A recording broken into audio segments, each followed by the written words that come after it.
Знаете ли, че нов закон на ЕС скоро ще промени правилата на дигиталната игра? Нарича се Закон за цифровата справедливост и влиза в сила през 2026 година. Ето какво трябва да знае всеки български собственик на бизнес. Законът за цифровата справедливост е като съдия за онлайн света. Той гарантира, че всички играят честно. Край на тъмните модели, онези хитри уловки в уебсайтовете, които ви карат да кликнете «Да» преди да сте готови.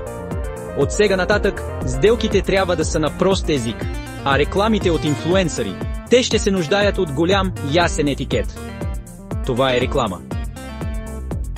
Чатботовете с изкуствен интелект няма да могат да се преструват на хора. Ако говорите с робот, ще го знаете, а дигиталните договори.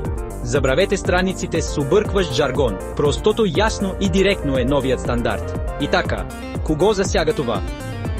Почти всички онлайн магазини за електронна търговия, маркетингови агенции, SaaS платформи и стартъпи с изкуствен интелект.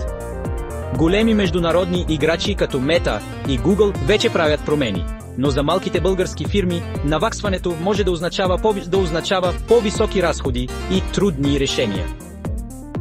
Ето най-важното. Ако се адаптирате рано, ще спечелите доверие и може дори да изпреварите конкуренцията в цяла Европа. Чакате ли твърде дълго и може да видите как разходите нарастват или дори да загубите нови пазари.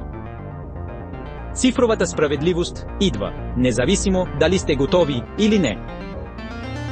Вашият бизнес ще води ли или ще изостава?